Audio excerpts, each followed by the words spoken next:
ndithathe ithuba nami ndibulele komama yakhe. Ndibulela ntoni komama? Yabona ukuthi umgqibile. Yabona sibana. Kwakuthatha phela elalini. And then athe sathetha. Avela phazame ngonkosikazi wakhe. Athi uyake nditshela umuntu asendaphazama ngotusi nkosikazi. Ngizisikelele. Ndiyabulisa komama, kotata, kosisi, kobhuti nakubantwana abancinci egameni lenkosi uYesu Kristu. Amen. Ndibulisa kuwo wonke umuntu okhona endlini. Haleluya. Amen. Amen. Ngokukakhulu okanye ngokukodwa kumhlobo wethu udade uGhadazade. Ngingambonanga umhlekazi bendibone umem ekodwa ndibethu nobuxhaka buyandiqoba. Ndimbonile umama uGhadazade ndigqitha bakuyo. Ngumuntu endimqhelileyo nje. Andimazi bambani. Ndizomazi kanti ndifike esitulweni. Umama uGhadazade. Yo. Kodwa kuzaba right ne? Yes. Uchilo nolwaye manje ebuza bane right. Mangiphuze besiqinisekise kwayizo. Bathi nizaba right. Zaba strong. Nami ke ndiyamqinisa abazalwane. Sizaba right. Sizaqhubeka. Inkosi isikelele. Kukhona nje indawo ezimbalwa endifuna sivuselelane ngazo. Seziqalile. Ziyaqhuba. Kodwa uzwele unithathela kamani manje nonke nje bazalwane manje ubana ndicaphula lo mzalwane athethe into ndiyithande unamhlanje nini wathetha into esithi mamelani ke bazalwane ndithanda uba xa ndathi ke xa ndithetha ngase nibe kumoya ngoba andithethi xa ndithetha kanje ndithethela uba nindibone ndingomnye umuntu kunalo muntu ndinguye ndaqonda ndayithanda lena ihlalisa phansi inkosi isikelele. Ihlalisa phansi uthi uzweli uthethe into apha ngenye imini. Ndaqonda uba le nto ihlalisa phansi layithethileyo. Nansi ndizayithetha nayo. Kangangubana ndiyarhalela uThixo angasinceda simameleni sonke kakuhle nje. Yongase umuntu angazikhwethe athi hey manihlale qoqwa. Ithini qwasheshe. Ithi qwa ne uthi uzwele thetha. Kukhona abantu abangasiniswanga. Ndiqalile intshumayelo ngoku. Ndizawurefera eBhayibhileni zawubhekisa eBhayibhileni. Abazaziyo ukuba abasiniswanga. Wayekhona nanivile mas nanikhona. Aphinde athi uzwe. Bakhona futhi abanye abantu ke ngoku abesibili abangasiniswanga abangazaziyo uba abasiniswanga. Athi ke ngoku hey inzima kakhulu ke ngoku lena yaba besibili abantu. Ingasisekele. Wayenyanisile. Unyanisile. Sevani.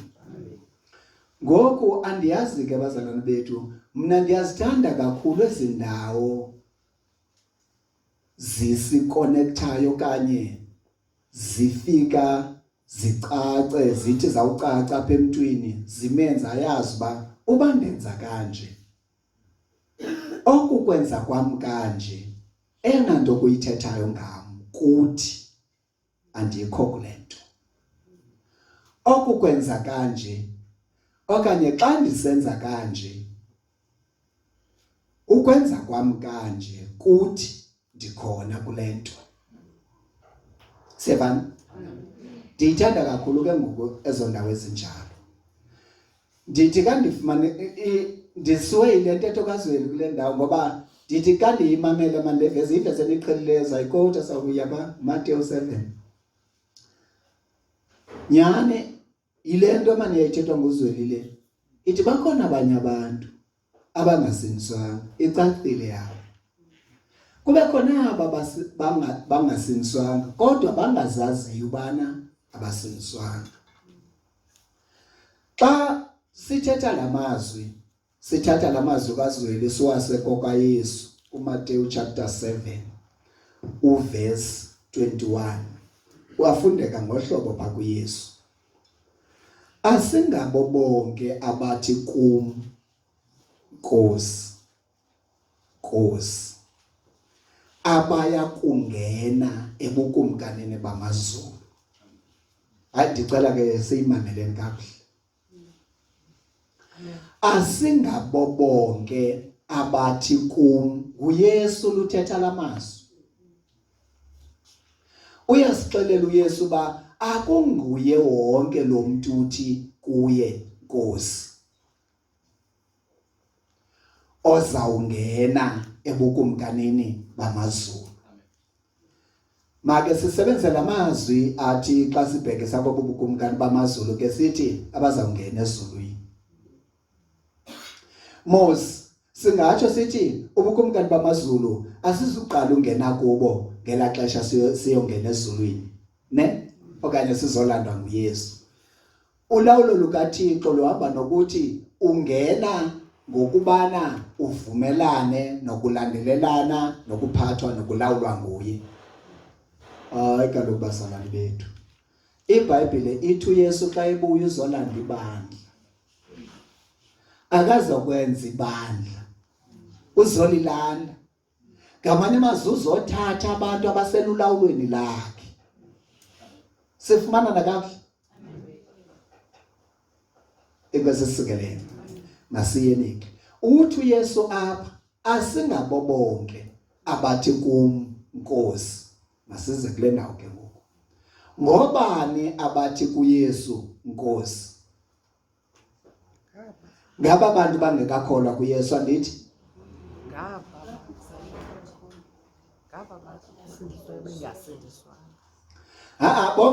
Make sithi ke abantu abathi Nkosi kuYesu ngaba abantu bamamkeleleyo uYesu bonke. Make sithi nje bonke abamamkeleleyo uYesu kubhekiswa kwabo bantu. Ndithi ke uthi uZweli xa ethetha bakhona abantu abangasindiswanga, futhi nabo bayazazi uba basindiswanga, ilule yabinto abamamkelanga uYesu. So eyabinto ngakuthethwa nabo kwaqalwa pha kuYesu, masibabeke ecaleni ke sibayeke. Okanye uba ukhona umuntu apha phakathi kwethu ongasindiswanga okanye ongamamkelanga uYesu, nguye lo ungasindiswanga okanye akasindiswanga. Enkosi sikelele icacile yakhe into, yena kudingeka ukuba asindiswe, amkele uYesu. Okay, kube khwaba ke ngoku bamamkelile uYesu abhekisa athi okanye athetha ngabo apha othina nam ndikhona apha eqaphela. Uthi ke ngoku uYesu kuthi uba bendithi masithi ngoku uYesu bethetha kuthi apha endlini, ebeyawuthetha uYesu esithi ayinguye wonke lo muntu lapha endlini. Sibe masithi njengoba senzile silapha endlini sonke sisindisiwe, samkele uYesu. Andithi nako kusindiswa kwethu simamkele uYesu. Ebeyawube uthi ayinguye wonke lo muntu ulapha endlini ozawungena ebukumkanini bamazulu.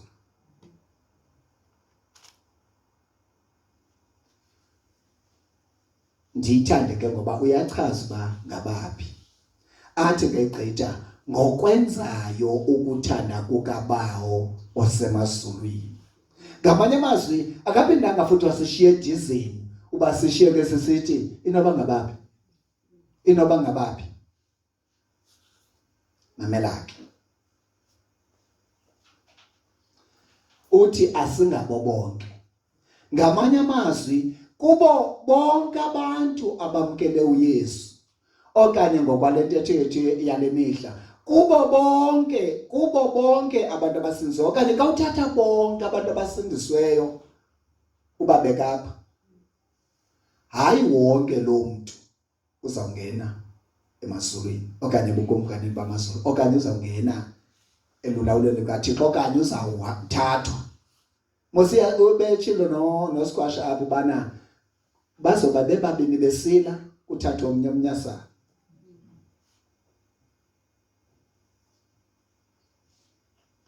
Ngoku ke ngoku apho ndikhoyo ndisekubeni kunga okanye ngaske apha phakathi kwethu angabikho othi Nkosi Nkosi kodwa engazungene ebukumkanini bukaThixo okanye engazungene ebukumkanini bamazulu.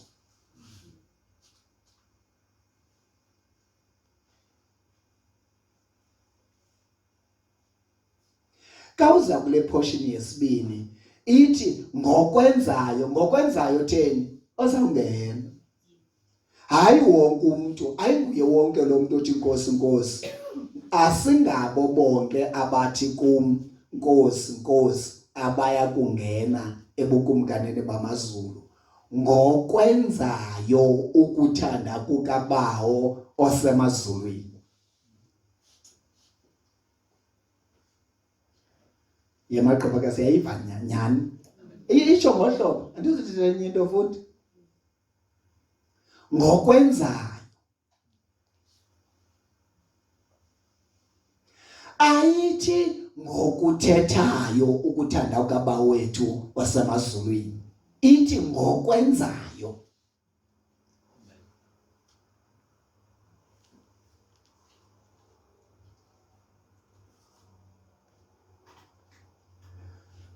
Apha eBhayibhileni kunevesi ethi asingabo abo baphulaphula beviliswi abangamalungisa emehlweni kaThixo. Ngabo bathi bakwenze oko kutshiwo ngumthetho.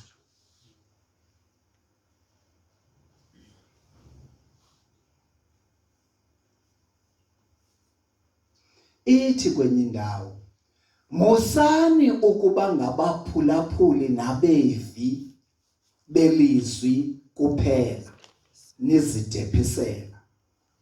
Yibani ngabo nabenzi. Yibani ngabo nabenzi. Apha ithi ngabakwenzayo abangamalungisa emehlweni kaThixo. Asingaba babaphulaphula beve nje kuphela. Baphele lapho ukuphulaphula kwabo nokuva kwabo bangakudibanisi nokwenza. Ngamanye amazwi lanto bayiphulaphuleyo bayiva bangakunaki ukuthi bayayenza na. Ngoqhubeka nayo yonke lento ayiphulaphuleyo wayiva ekuyiveni kwakhe ayenze. Nanko umuntu ozawungena kwaba bantu bathi Nkosi kuYesu okanye kwaba bantu bamamkelileyo uYesu. Ngamanye amazwi ke ngoku lento ifika ithi ukuba nditsho noba singabe siyithatha ngelithi simelwe okanye abefundisi bethu okanye abashumayeli bethu banento eqononondisayo nesilandelelayo ukuba babone ukuba siyayenza lento bayithethayo. Basenzela nzima njalo. Singayiboni thina ngeliso lokubana singathanga siyenze lento ithethwayo ukuthi sivayo. Ikwasithi abazawuchaneka ekupheleni kosuku. Amen.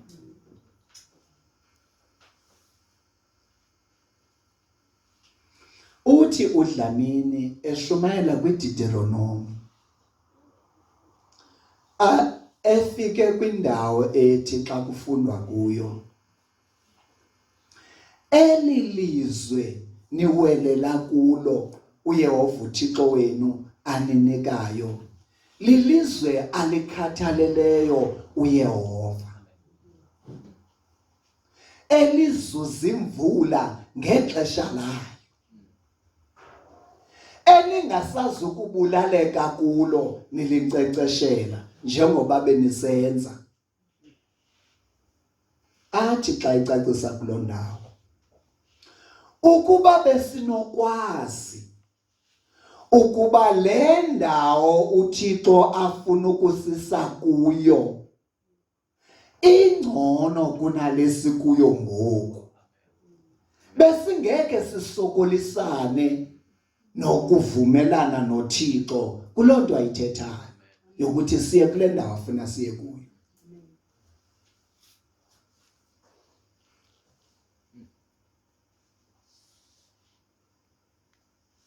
Ngamanye amazwi ithi lento, uba thina nje umuntu nomuntu apha phakathi kwethu ebenoke ayiqonde into okokubana okanye ayifumane yena esisiqu inguye into yokokubana lento ithi le ndawo okanye lento ebizwa kum uba mandiyenze izawukhupha umuntu ongcono kunalo ndinguye ngoku. Amen.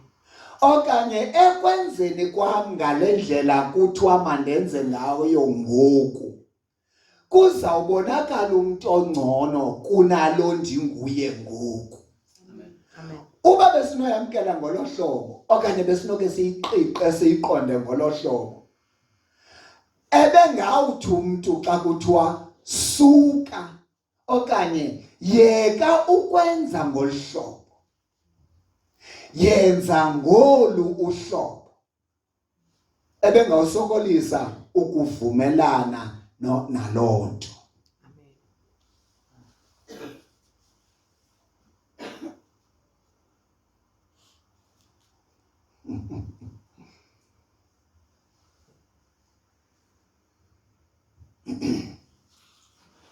Niyabona ukuba uLwandile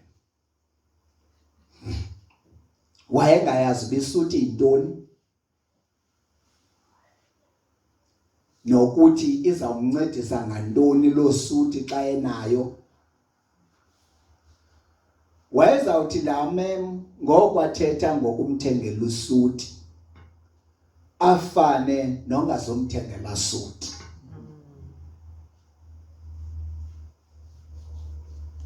Ibe meaningless loo nto kuye, angayihoyi qha kuba uyayazi suti,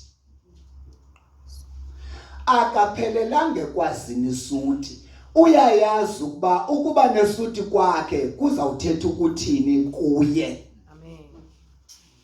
And ukuba nesuti kwakhe kuzawumenza omnye umuntu ebehlele erhalela ukuba nguye umuntu onesuti kunalo muntu ungenasuti anguye ngoku. Amen. Yamenza loo nto kuthini le nto ithethwa kuye ngokubhekiselele nesuti ibe mnandi, asebenzisane nayo lula. Atsho athi ubuthetha ngohlobo uthetha ngalo kukho isuti apha emlonyeni kuwe, efewelini kulapho ndikhoyo. Ndiyaya. Amen.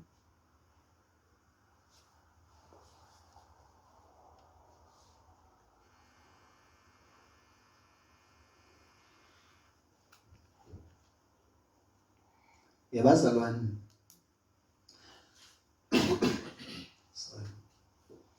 into eyabangela basamkela uYesu okanye mandenjenje, into eyabangela bandimamkela uYesu kukuba kukucaciswa kukaYesu ndibone uba lo mntu ndinguye uyayidinga le nto ithethwayo. Ukuba lo Yesu ndimvayo wenze izinto ndizivayo zingekhoyo apha kum, uyadingeka apha ebomini bam. Ndamamkela uYesu. Ekwamkeleni kwam uYesu, mna ndithetha ngam, ndaliqhankqalazela ilizwi lakhe ndaziqhaqhalazela imfundiso zakhe uba azinawuphila kum, andinawukwenza loo nto, andinokwenza ngohlobo abiza ngalo. Ndithi luba balo luwandenzela lona uThixo phezu kobabalo. Wandixelela mna ubana ukuba ngaba ndiphila ngokukhetha apha elizweni likaThixo xa ndisiva loo nto ndiyivayo, ndikhethe kwalapha kuyo uba ndiza kwenza le ndithanda yona kule nto ebendixelelwa yona uba ndiyenze, iyawuthi ithetha ukuthi loo nto usindiso lwam soze lundisindise. Ndathi loo mini uba kunjalo ithetha uba ndizoqhubeka ndisenza ngale ndlela yam yokuba xa ndimamelele ukubana yintoni endingayithatha kule nto ndiyivayo ize ziphema ndizilahle ngokokuthanda kwam, iyawuthetha ukuthi loo nto ekugqibeleni andisindiswanga, iyawuthetha ukuthi kaloku ayikho yonke le nto ndiyenzayo. So ndikhetha ubana ndingakhethi. Ndiyazi kangoba ndatsho loo mini ndathi uyabona yonke into ethethwa kum ndizawuyamkela, ngoba ndenzela ubana ekupheleni kwesuku okanye kwemihla ze usindiswe ndinalo lundisindise. Amen. Ndingambambanga uYohane onamazwi athi ikwangakayesu, uba nithe nazingisa ukuhlala emfundisweni endininikeza yona, nawube ningabafundi bam inyaniso. Ngoku lawo ndawo indixelele kakuhle uba inene asingabo bonke abathi Nkosi kuye bazawudla ilifa bebambe nje uba bamamkele, kodwa bakwenza ukuthanda kukaThixo. Ngoba ukuthanda kukaThixo kuphaya ezimfundisweni zakhe. Xa ungazuhlala kaloku ezimfundisweni zakhe, ngamanye amazwi awuzukwenza wena njengoko ulindelekile. Oh, ibethuna singayiva kayithethwa kanjani.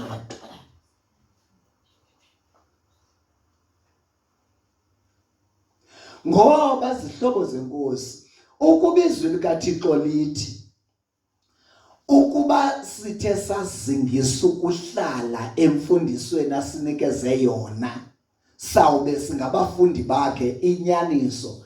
Kwale vesi inye ithi yona ukuba ngaba asihlali ezimfundisweni asinikeza zona, ngamanye amazwi asiphili ngokwezimfundiso asinikeza zona, asiphili ngokwale ndlela ilizwi likaThixo lisifundisa ngayo, asingobafundi bakhe nene.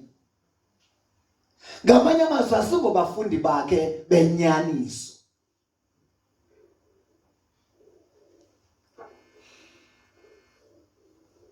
Yezihlobo zenkosi, ithi iBhayibhile kuYohane, nansi into ebonisa uba siyazana naye, ukuthi siyigcine imithetho yakhe.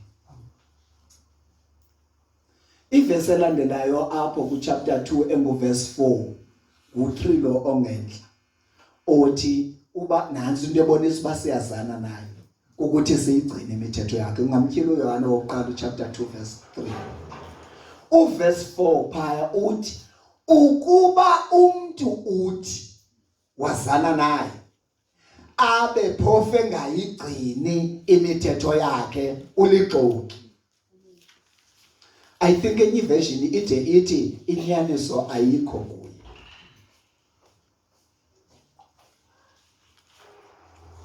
Mamela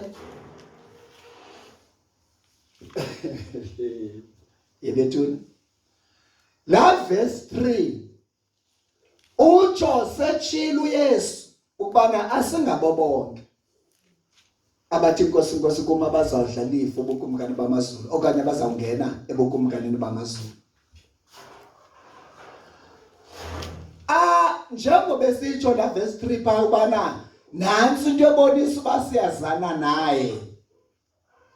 Itsho ikhona esazi uba sekutsho nguYesu uba ayingabo bonke abathi Nkosi Nkosi kuye bonke. Ngamanye amazwi, noba uthi wena uyazana naye, ungathi wena uyazana naye ngoba umamkela uYesu. Ne? Uyazana naye. Jonga.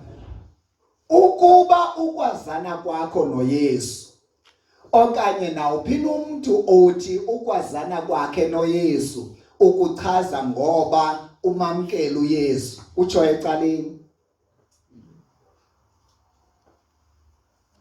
Ukwazana noYesu kukugcina imithetho yakhe. Mamelani, ndithi ukwazana, andithi ukwazi. Ukhona umehluko ukwazi uYesu, ukhona umahluko ekwazaneni noYesu. Mamelani, ukhona umahluko ekwazini ulwandile apha kum. Abe khona umahluko ekwazaneni kwam nolwandile. Xa ndisazi ulwandile, mna ndazi ulwandile, ulwandile akandazi. Kodwa ekwazaneni kwam nolwandile, ndiyamazi ulwandile nolwandile uyandazi. Aba bathi Nkosi Nkosi kuye bengazungena ebukumkanini, ngaba bamaziyo bona uYesu ngokokwabo, kanti ithetha ngokaYohane. Bayamazi bona, babanga ukumazi bona. Kwinyaniso ekwi-top range bayaxoka, abamazi kwabona. Ngoba uthi kaloku verse 3, ubane uyamjonga eBhayibhileni yakho, nansi into ebonisa uba siyazana naye. Ngamanye amazwi, ndiyamazi naye uyandazi. But ke ngoku ayithi nansi into ebonisa uba uyamazi. La verse ithetha ngokwazana, uyamazi naye uyakwazi. Inkosi sikelele. Ungakubanga wena ukwazi kwakho okanye ukumazi kwakho, futhi ngaloo ndlela uthi umazi ngayo ibe right futhi kufanele. Mamelani izihlobo zenkosi. Nditsho noba singakubanga ukumazi uThixo kangakanani engasazanga yena, ukumazi kwethu kulilise. Amen. Mandiphinde ndithi izihlobo zenkosi, nokuba thina mntakarhathazayo singakubanga kanjani ukumazi, futhi uba kuyaxoxwa ngokuthi ubonakala kanjani umuntu omaziyo uThixo, ibonakala kanjani indoda kaThixo, wonke umuntu angayichaza ngangendlela akwazi ukuchaza ngayo, futhi aluwini idabi lempikiswano andali. Kodwa engakwazanga yena, ukumazi kwakho wedwa soze kukuncedise nganto. Amen. Kufuneka umazi naye akwazi. Ngoba uthi othala uvulu xa ndimile emnyango ndiyanqonqoza. Othalivi ilizwi lam aluvula ucango lwakhe, ndizongena ndidle naye, naye adle nam. Ngamanye amazwi, ondamkeleyo kakuhle, thina sobabini naye lowo sizawudlelana. Udlelana kanjani ke naye wena ungalivumi ilizwi lakhe? Udlelana naye kanjani ke wena ungavumelani nemfundiso zelizwi lakhe? Awubona uba okukudlelana kwakho ayikokudlelana eneneni, kukuba wena ubanga uba udlelana naye. Kona eyonanyaniso wena udlo kwakho ukudla.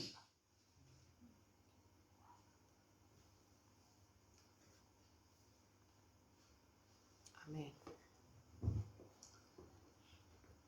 Ndithi umuntu akaqhekeza wathetha inyani apha ehlalisa phansi ethi kukhona abantu abangasindiswanga. Icacile into yabo.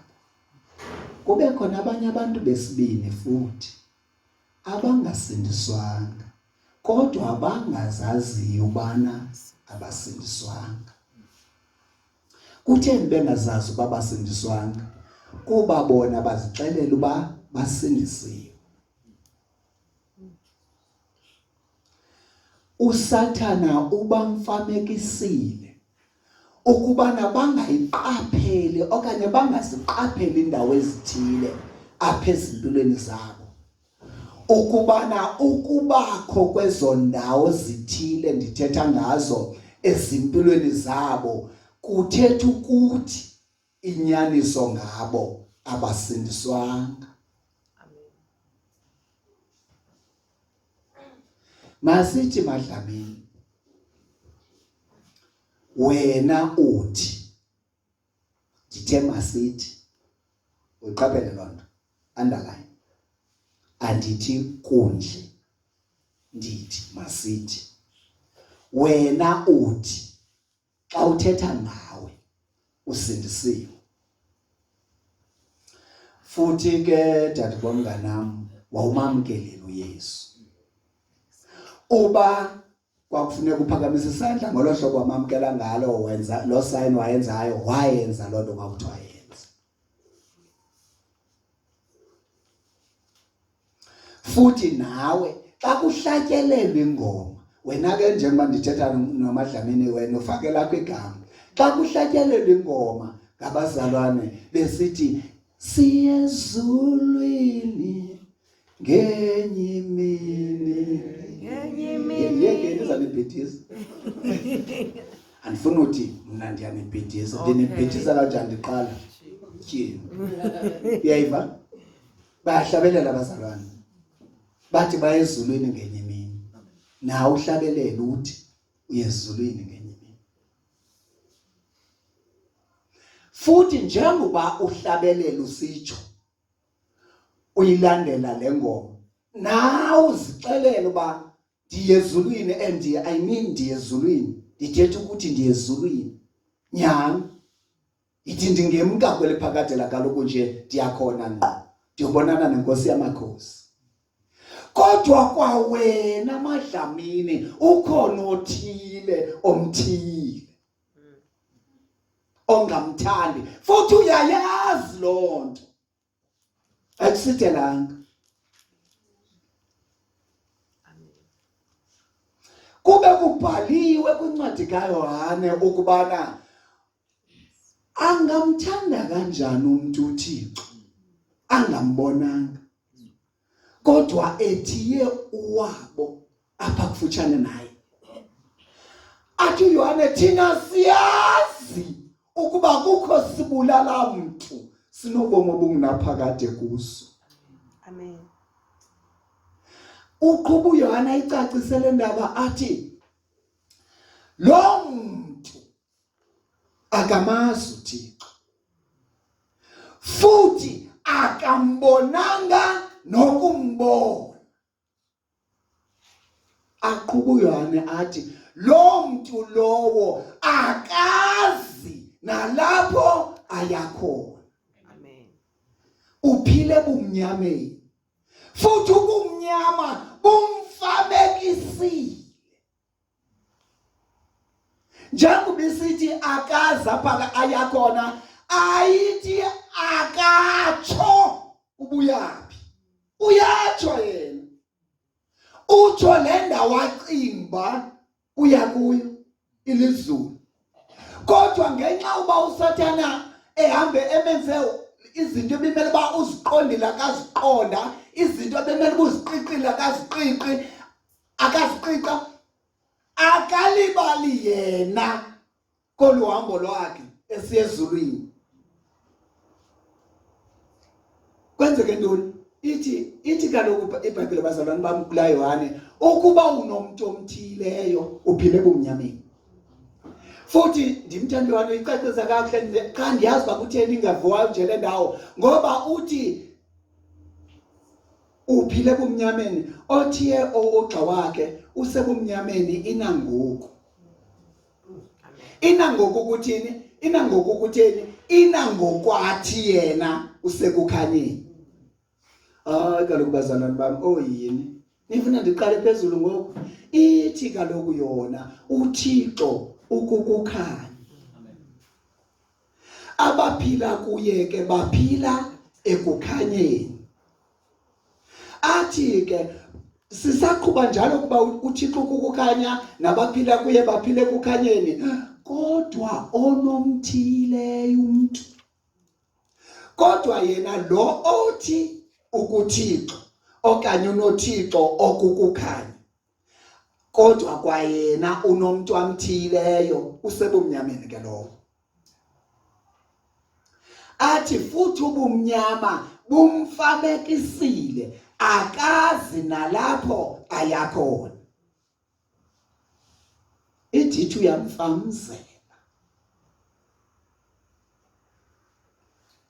Ndithi ke hlobo zami ayithi akatsho ubuyaphi ithi akazi apha yakhona. Ngamanye amazwi kwapha kuye yena uzixelela ngedestination elizulu. Yena uzixelela ngesiphelo sendlela yakhe elizulu. Yena ubona indlela yakhe iyophelela ezulwini kanti ayizuphelela ezulwini. Izawuphelela esihogweni uba akatshintshanga laphela ixesha lakhe apha emhlabeni. Inkosi sikelele. Yilento ke ngoku endithi kayithetha uZweli uthi abasindiswanga futhi bengasindiswanga njalo abazazi uba abasindiswanga. Bona bazixelela ngokuthi basindisiwe. Mama umsululele nekujonge phansi. Jonge ngapha. Okay. Kuyavakala?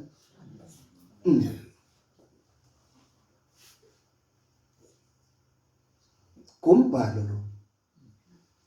And aba bantu ke athi uYesu asingabo bonke abathi Nkosi kuye abazawudla ilifa ubukumkani Bamazulu kuphela ngabakwenza ukuthanda kwakuba wethu wasemazulwini ngabo abo.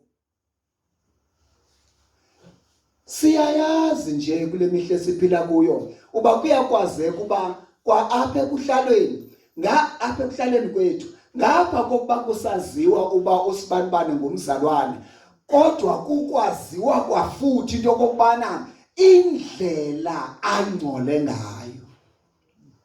Kwalomuntu umnye waziwa ngobuzalwane ukwaziwa ngokuthi indlela angcole ngayo. Indlela akhohlakele ngayo. Indlela anentiyo ngayo. Awunotsho ndikhona emntwini ophila ngolohlobo ukuthi akabhilongi kule group uYesu athi asingabo bonke. Ngalilinda ndiqale ndihambe.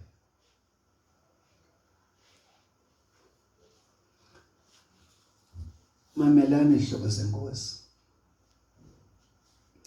Ndincokola namanye amakholwa apha emsebenzini.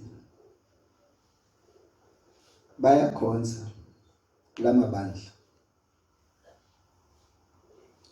Bayancokola, bathetha ngokuhlutshwa kwabo zizinto ezenziwe ngabanye. Lithi eli soze ndimxolele. Ndithi yememo yaziva.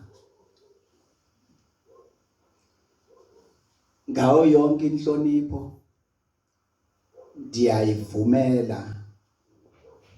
Ndiyayiva into okubana bakona bakuhlupha bakukhathaza kodwa ukungabaxoleli kwakho okanye ukungamxoleli kwakho njengoba usitsho akuthethi siphelo sakhe, kuthetha sakho. Amen. Nguwe ozobhudana nezulu ngoluxolo ungalakhiyo phakathi kwakho naye. Ukwenza kwakho uxolo naye kuzonceda wena. Ukumxolela kwakho, nditsho umxolele ngokwangacelanga xolo, kuzophilisa wena. Ifana nento bana ke izihlobo zenkosi. Say uthile undibambile ngandlela thile ngezo zizathu zakhe nazo. Unenqumbo ngokubhekiselele ngakum. Angabe mhlawumbe undixhibile ngayibeka ngoyibeka. Yayibona? Mna andinangxaki naye. Andazi noba ndandimonile. Noba ndandimonile sendalibala kwayiloo nto. Umntu ontyayo nembulalayo lento nguwe. Kunami. Yithi umzekelo ndikumoshe ndashiyeka ndingakuqondanga uba ndikumoshile. Okanye ndikumoshe ngokokwakho qha bendingakumoshi mna kangangubana noThixo kandohlwaye ngaloo nto undibambele yona.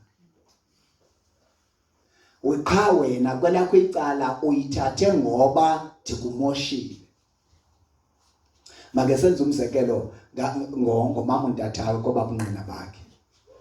Umama uNtathawe uthi bendingaboni ingxaki naye bekungake simfake kwelityala bethena zange ndikhumbuze bekuthenize kuthi kwezabhokisi bezilahlekile kwezantu. Niyawabona amandla omthandazo ngoba uthe kuthandazeni kwakhe eyothandaza kuThixo wamtyilela ubana jonga. Soyibona ngohlobo uyibona ngalo uyibona kakubi. Yijonge kanje urongo. Uba bengathandazi ngengakanga ifumane yanto. Amen. Uba bengakanga engengumuntu oyemthandazweni bengazoyifumana lona. Yile lithi iBhayibhile ke hlalani nithandaze ukuze ningangeni ekulengweni. Mamela ke. Apho ndiza khona ke ngoku. Uyayiqonda ba masithi bekundim lamyeni wakhe ndingumzalwane. Ndithi nguwe lo mama lulahlekise ezi zinto. Yena ushiyeke sithi nami kodwa ndiyachaphazeleka. Mna akho kwanto izamgweba ke ngoku kulo case because andichaphazeleki nyani. Iyaqaphela? Okay. Yilena ndifuna ke ndizama ndicacisa le ndawo ethi wena ungathi umxhibe umuntu ngelithi wakona. Kodwa xa uyijonga lento kakuhle ngelihlo eliphilisiweyo uyiqiqa ngengqiqo ephindisiweyo ehlazekileyo zangakone qha wacinga ba wena uyakona. Uyayibona? Ngoku ke ngoku kulanto bengakonanga xa sithetha amaqiniso phecelezi okanye kakuhle kahle ke bangani bami kukubana akakonanga. Qha wena ucinge into kokubana ukonile. Ngoku kube engakonanga ke ngokwasemaqinisweni akuzibakho nento esisazela kuye ngokubana ukonile fanele aze kuwazocela uxolo. Kodwa wena ngokwale ngqiqo yakho icinga ngohlobo yenza ngalo yakho uzawuhlala umbambile uba ukonile. Ngoku kulapho ke ngoku ndithi izawuhlala isidla wena ke ngoku lento. Izawubamba wena ndawonye lentiyo nayo ngakum. Mna ndibe ndingabanjwanga ntiyo. Futhi nalentiyo yakho ingandenzi into. Nguwe osisibulala muntu. Mna ndisosibulala muntu. Nguwe osebumnyameni. Mna andikho ebumnyameni.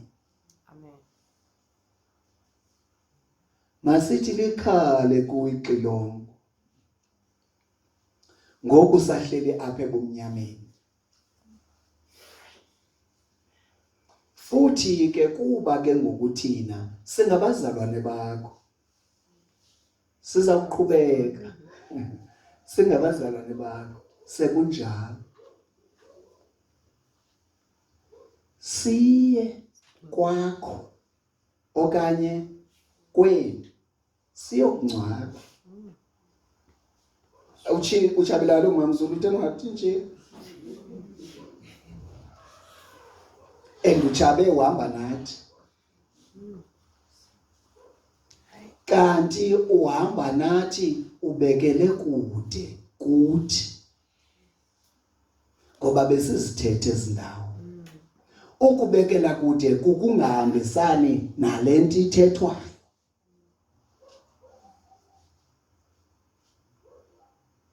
Uhamba ubekele phaa kude usakhela umkhanyo. Uhamba wena ngokwendlela ukuthi izinto uzibona kanjani, hayi izinto ukuthi uzifanele ukuzenza kanjani. Futhi ke sizawuyokungcwaba. Hayi nami futhi andiziba nangxaki kuba ngumfundisi wosuku. Yilento kungasoze undive ndizinza ngomhamende lo ndisithi sesifubeni sikaAbraham. Soze nditsho ngoba andikwazi uba unjani apha enhlizweni yakho. Amen. Ngoba andikwazi uba wena undawoni kule group okanye kwezi group. Andikwazi ukweyiphi. So umhlaba ke enifanele enze qonda ba andizokwazi uma kuwo kakuhle ngcono ningawunyatheli nani. Ndime ecaleni nje. Futhi ke senithanda nendlela amahamende avele enze ngayo nesithethi senkonzo ingabendimi. In case mina nve ndiqhaqha amabholo. Kodwa bimele banyani ke ihlobo zenkosi athi kuchabile umuntu namhla ebelapha phakathi kwethu uba ebesokolisa ndithe besokolisa ke lo sisi. Akukho umuntu ebenenkani njengalo. Bekufuna kuthathwe iziqandulo futhi kuzezi andani ukuthi ngu4 pounds kuzezi izinenhloko enkulu ukuzeve atshintshe entweni ebesokolisa ubhuti. Yo hayi kangubana uba nonke emantusini nje hayi ninzima uba ngukhanya uthi yena exhego lingathi balilo hayi kuba ndimke. Uyaqonda? Ibimele banyani ke kunjalo cha yo amahamede noba ningabuyazi nisenzele ukhakhayo uthethe ngokhakhayo lwandi lithi basilo ngeke singabenze sibanike itiyota singafaki isibekile. Yebo kodwa ke hlobo zenkosi apho ndikhoyo umuntu nomuntu yazi ndithanda uThixo indlela enza ngayo ezinto zibeke zasobala zacaca kwakho nabantu abanjengathi abangabashumayela befundisa ubana sizicacise ezindawo ba bazalwane bethu ukungavumelani nditsho nelinye ilizwi emazwini kaThixo. Eyona nto kuyithethayo ngawe mntakakhathazayo kuthi awusindiswanga. Ayisesigwebezi sesilumkisi. Kutheni ndisitsho mntakakhathazayo kusemthethweni apho kuthiwa ungayigcina elithoba ukhubeke kube munye kuThixo netyala layo yonke kuba laa Thixo ebethe uze ungebi watsho aweba nyani ikwanguye lo uthi uze ungaxexezi njengokuxexeza nje. Amen.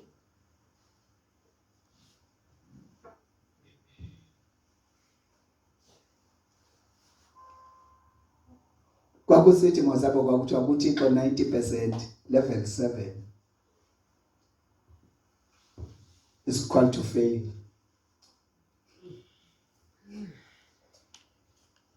Ngela xesha lethu u80 to 100 yayingu-A symbol. Cholo total ishileyo ufana nami ndingu-80%. kuThixo kwa u90% is nonsense. Poor performance. 90%, 9 out of 10, 90% is nonsense. Dismal fail or failed, dismal, utshonele. Uthini uThixo? Uthi ndithobele okanye uyeke. Oh, mamsube ngathi uthi yho, la mntana ngaseke ndibona mina bethu. Kwezisikelena.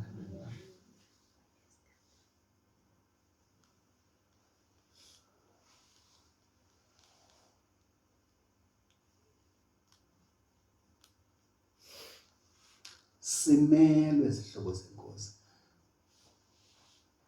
Yonke yazi andiyazi ba singake sincedakala endaba. Ngexesha besisemthethweni, umthetho ubuyeke yacaca uba umthetho awuchasananga nathi. Ndaweni yoko uzonceda thina. Basiyenze le nto ifuna uThixo kuthi. Yafika incwadi yendumiso yalibetha ilizwi likaThixo layicaca uba sidinga lona.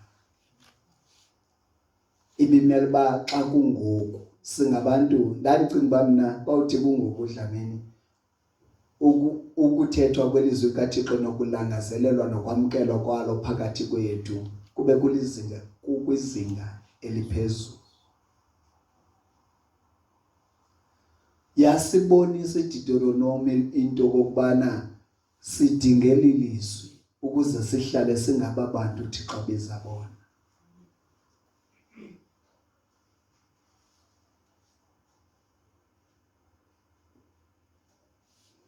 Kodwa ke ithemba lisekhona.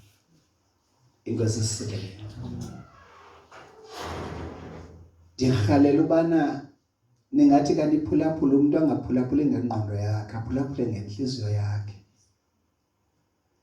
Enento ethi noba ndenzani ndiyenzela mna yena. Amen. Ayingathanga le nto zihlobo zenkosi.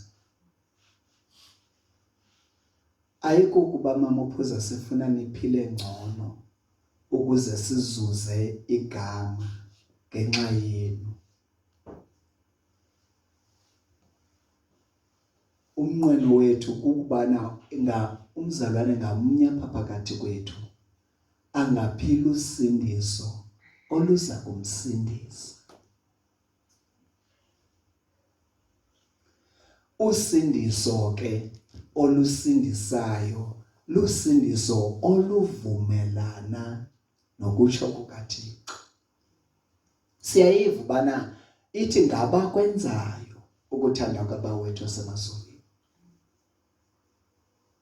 Ngaba kwenzayo. Ayithi ngaba kuvayo. Ngaba kwenzayo. Sibe siyazi ke thina uba awutsibele ekuyenzeni into ungakhange uyive. Uyamkele. Uyigcine.